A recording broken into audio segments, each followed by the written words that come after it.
Hello, അസ്സാം വലൈക്കും. 2026 പരിശുദ്ധ ഹജ്ജ് കർമ്മത്തിന് വേണ്ടി കേന്ദ്ര ഹജ്ജ് കമ്മിറ്റി 4ാമത്തെ വെയിറ്റിംഗ് ലിസ്റ്റ് പുറത്തിറക്കിയിട്ടുണ്ട്. ഇതനുസരിച്ച് ഇന്ത്യയിൽ നിന്ന് ആകെ 1259 തീർത്ഥാടകർക്ക് കൂടി പുതിയതായി അവസരം ലഭിക്കുന്നതാണ്.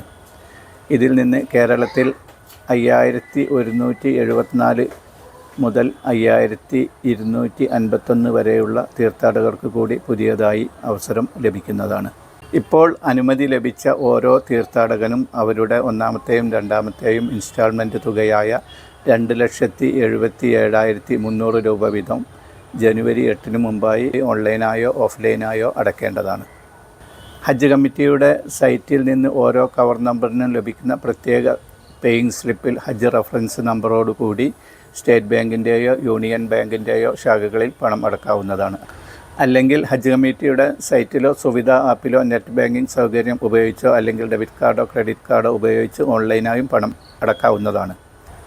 ഇങ്ങനെ പണം അടച്ചതിൻ്റെ രശീതിയും മറ്റു അനുബന്ധ രേഖകളും ചേർത്ത് ജനുവരി 11 മുമ്പായി ഹജ്ജ് കമ്മിറ്റിയുമായി ബന്ധപ്പെട്ട ഓഫീസുകളിൽ നേരിട്ട് എത്തിക്കുകയോ അല്ലെങ്കിൽ ഓൺലൈനായി ഹജ്ജ് കമ്മിറ്റിയുടെ സൈറ്റിലേക്ക് അപ്ലോഡ് ചെയ്യുകയോ ചെയ്യേണ്ടതാണ്. ജനുവരി 11 മുമ്പായി ഹജ്ജ് കമ്മിറ്റിയിൽ സമർപ്പിക്കേണ്ട രേഖകൾ എന്തെല്ലാം ആണ് എന്ന് നോക്കാം.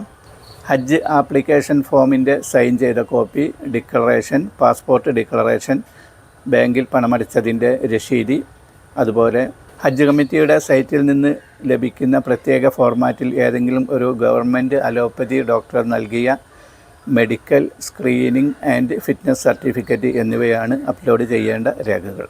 ഹജ്ജ് കമ്മിറ്റി അറിയിച്ച തീയതിക്കകം പണം അടച്ച് രേഖകൾ സമർപ്പിക്കാത്തവരുടെ അപേക്ഷ ക്യാൻസൽ ചെയ്യുന്നതാണ് എന്ന് ഹജ്ജ് കമ്മിറ്റി പ്രത്യേകം അറിയിക്കുന്നുണ്ട്. Okay, thank U.